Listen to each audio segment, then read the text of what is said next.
Édito, on continue. Hier soir, en cherchant un livre, j'en ai trouvé un autre. C'est le problème avec les livres, ils disparaissent. Je cherchais Saturne ou la mélancolie. C'est ce travail collectif mais mené par Erwin Panofsky, sacrée grande personne sur les questions d'approche de l'art. Et c'était son travail sur Dürer, mais sur la notion de mélancolie.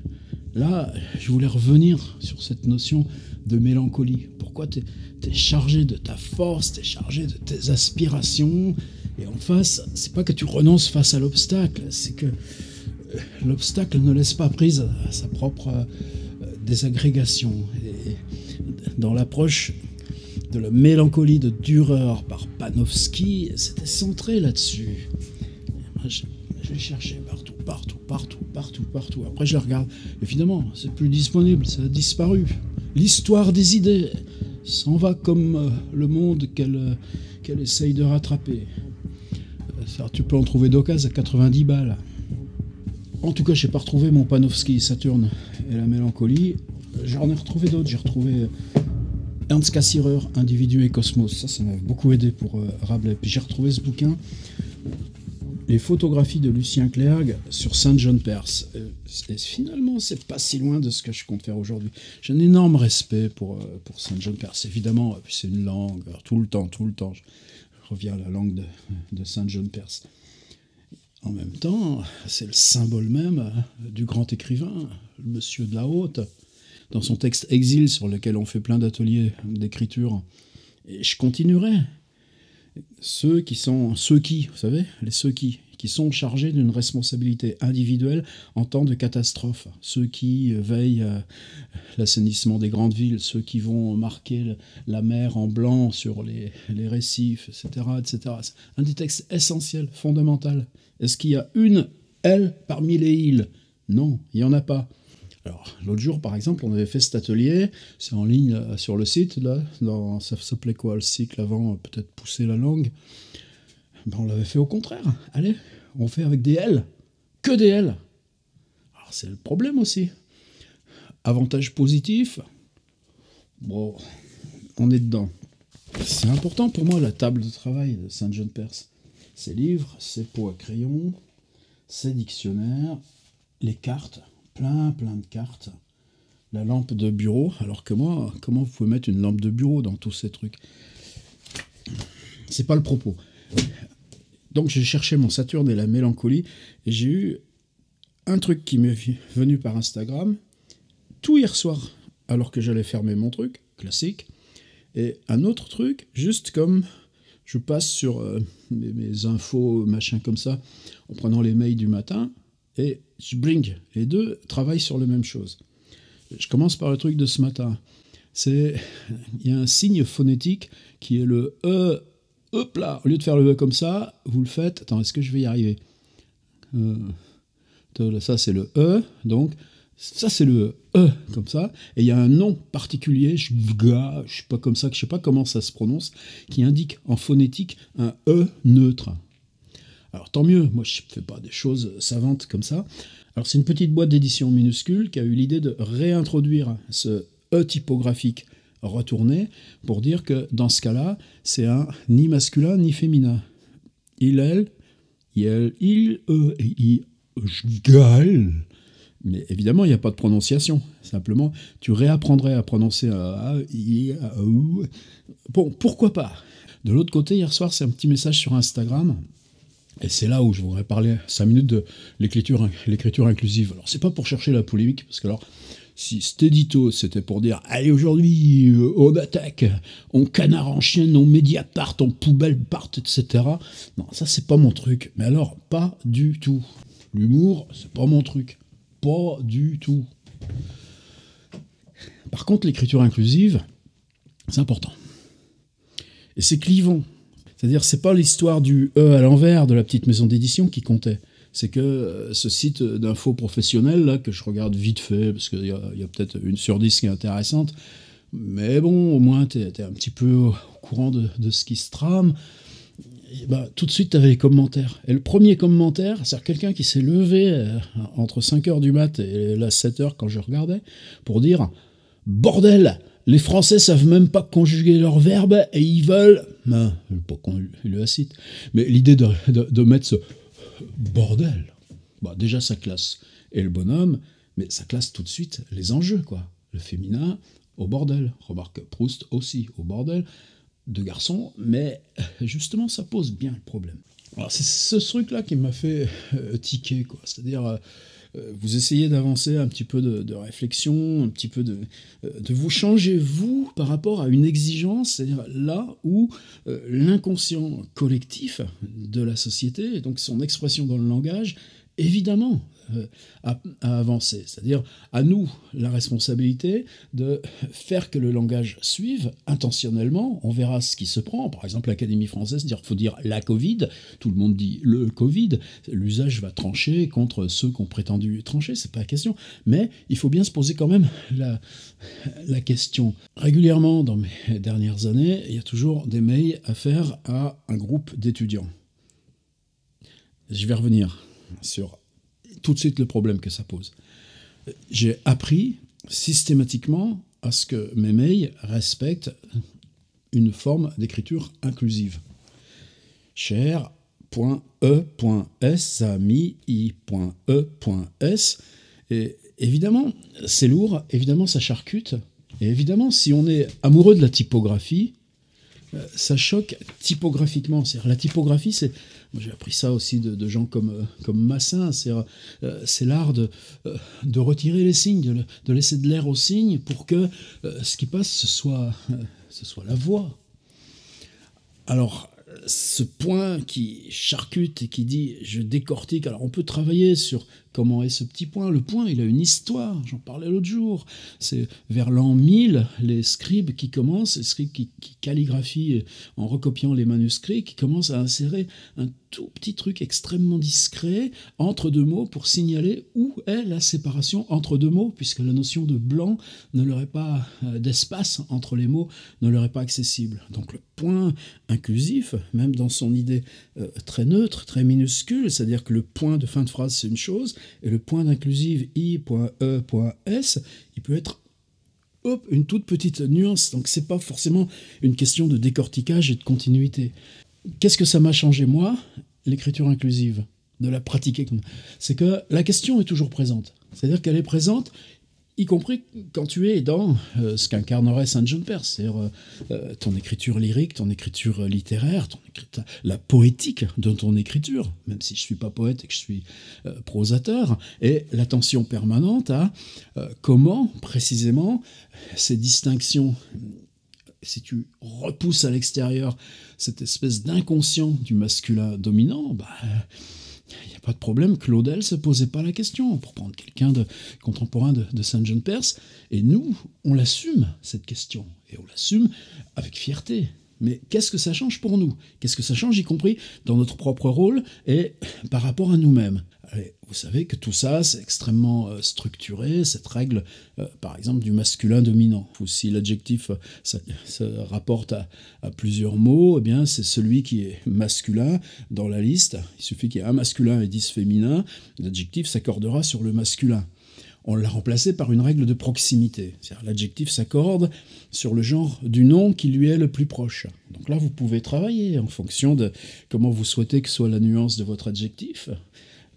L'attraper vers le féminin, le pousser vers le masculin, mais vous pouvez changer éventuellement l'ordre des mots pour que la règle de proximité se renverse en intention de souligner l'importance de la question du genre dans l'adjectif et qu'elle fait partie de la musique et qu'elle fait partie politiquement de à qui vous vous adressez, comment vous considérez l'interlocuteur ou la part de réel complexe que vous aspirez dans votre travail. Donc s'ouvre une pratique où, à partir du moment où vous l'assumez dans les emails envoyés institutionnellement à tel groupe des abonnés de mon site, groupe de l'atelier d'écriture en ligne, ce décalage qui devient le vôtre retraverse l'ensemble de vos usages surgissants, ça ne veut pas dire qu'ils sont spontanés, mais dans des surgissements d'écriture, dans une attention qui, elle, s'est différée et de laquelle vous pouvez jouer plastiquement sans avoir recours à des marques aussi explicites de la coupure inclusive. Je ne sais pas si le terme... Tout ça, je lis pas tous ces articles, je vois plein de débats chez les copains profs et tout ça. Je vois ça à distance. Je sais que cette question me traverse en permanence et que dans mon écriture, je ne crois pas jusqu'ici, dans des articles, dans des revues, même dans mon blog, sauf si vraiment c'est intentionnellement, ou dans mes livres, avoir utilisé des marques inclusives. Alors que dans les mails, je l'utilise systématiquement et rigoureusement. N'empêche que ce décalage fait que mon écriture, je pense, s'est profondément et intérieurement transformée pour être ouverte à cette question, même si je n'en porte pas, je n'en reproduis pas les marques, si je glisse vers le littéraire et non le communicationnel. Je vais être un peu dans la panade dans tout ça, mais ça fait rien, justement. C'est pour sortir cette panade qu'il faut bien en parler un petit peu. Comment ça se règle, par exemple, plus au fond? Depuis des années, vous savez, je travaille sur Saint-Simon, c'est souvent... J'en fais écho. Qu'est-ce qui est important chez Saint-Simon? C'est un traitement des verbes par triangulation. C'est-à-dire dans chaque phrase, il y a au moins 3 verbes, où les verbes s'arrangent, interfèrent ensemble avec au moins 3 formes verbales différentes. Ce qui fait que l'appui, le centre de gravité de la phrase est sur le verbe. Ça veut dire que le sujet n'est plus en position dominante que le français a renchéri, même par rapport à l'allemand, en supprimant très très vite, même si autant de Rabelais, même presque autant de Montaigne, il reste encore quelques traces fossiles de déclinaison. Même dans nos usages contemporains, on a quelques traces fossiles des anciennes déclinaisons. La déclinaison s'est retirée. La linéarité de la phrase tenait à restaurer les implications grammaticales. Ce pronom est sujet, ce nom est sujet, en amont de la forme verbale, ce qui n'est pas le cas de l'allemand, où la forme verbale, par exemple, est repoussée tout à la fin de la phrase, et où on peut, quand Kafka dit la force d'une image, c'est le temps qu'on met à prononcer les mots, c'est-à-dire que l'ordre, dans la mesure où on a un datif, un accusatif, etc., on peut inverser les syntagmes à l'intérieur de la phrase, le sens sera reconstitué. Par contre, la composition de l'image littéraire, elle, sera... Ça, c'est évidemment les choses dont on est dépourvu en français. Mais Saint-Simon, cet outil de secondariser le sujet par rapport au travail cinétique, dynamique de la phrase, pour moi, ça fait des années.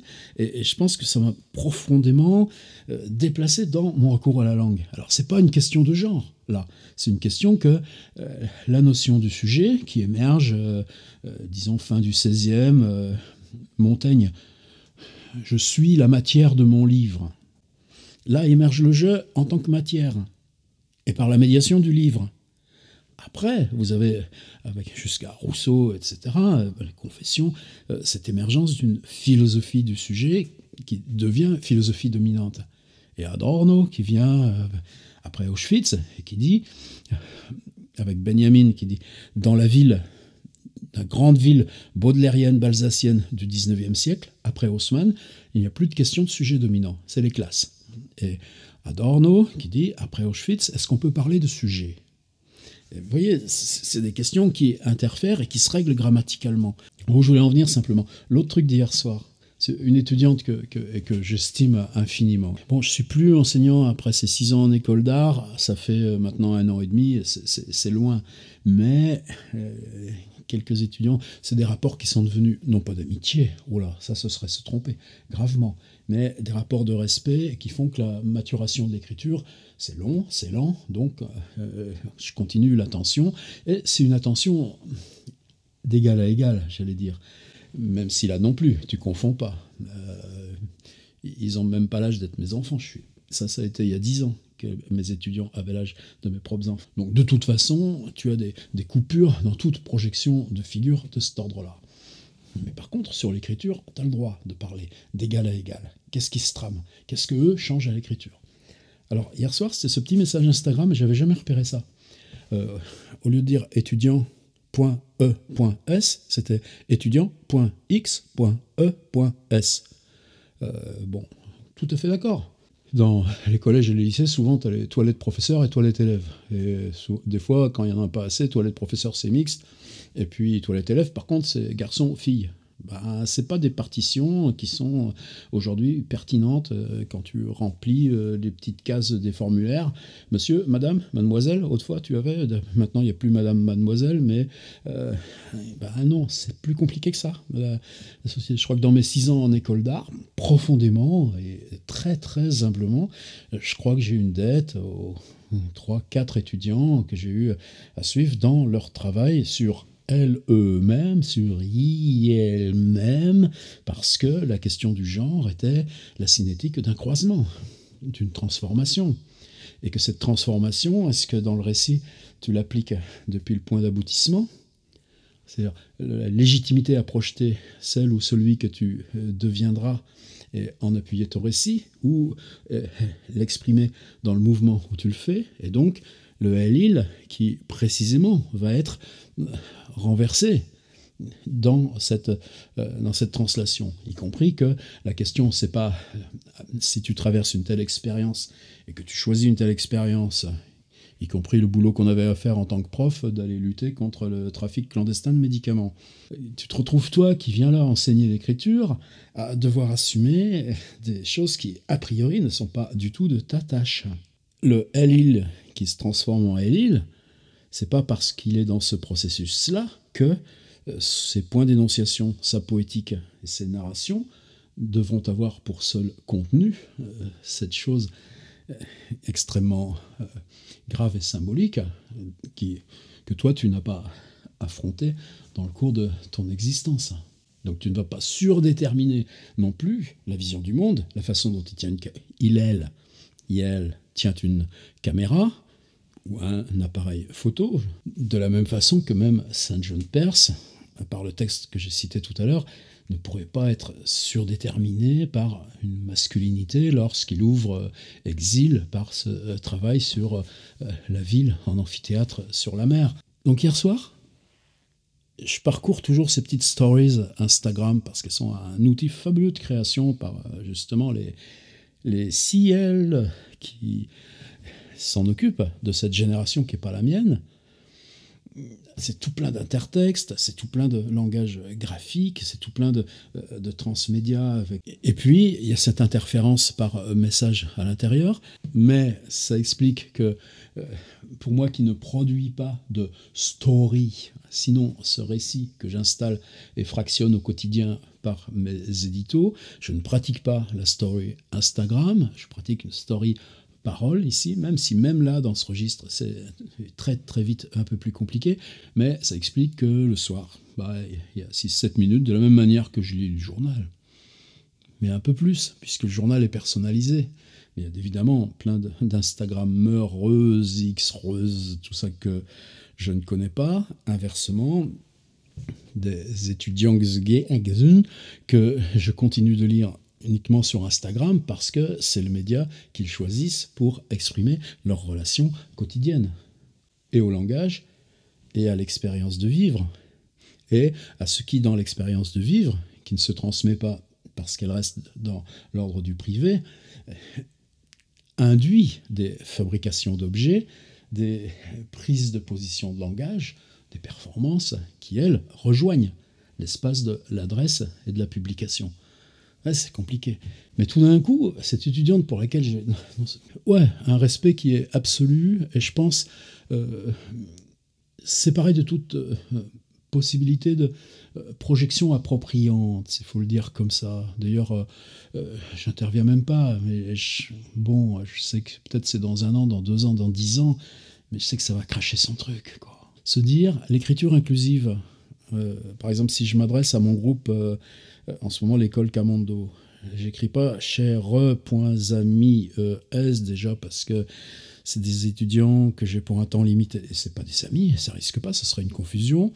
Donc, quelquefois, j'écris cher.e.s.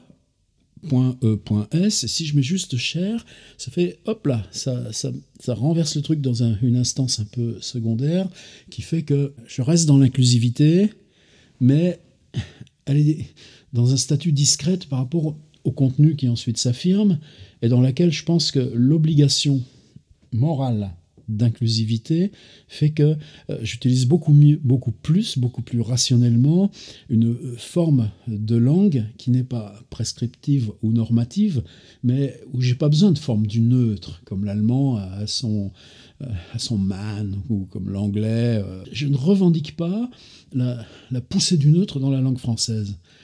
Je pense que par contre, la question fait que mes usages syntaxiques se sont réorganisés dans une façon d'accueillir et de renvoyer une multiplicité hors genre. C'est-à-dire, j'ai pas besoin d'aller inclure la question de genre quand il s'agit d'une proposition très précise de travail, de rendez-vous, de lecture.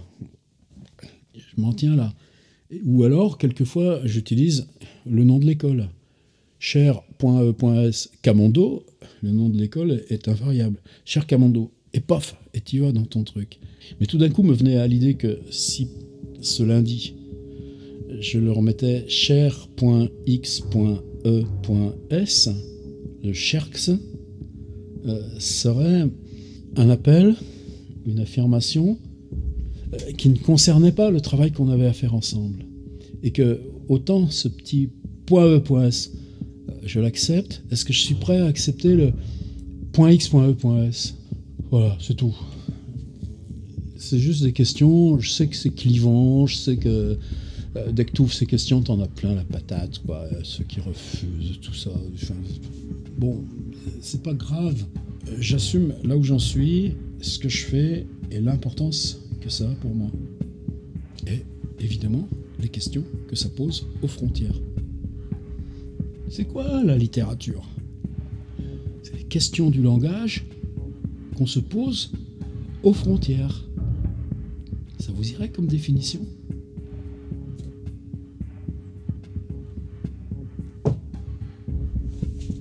.x.e.s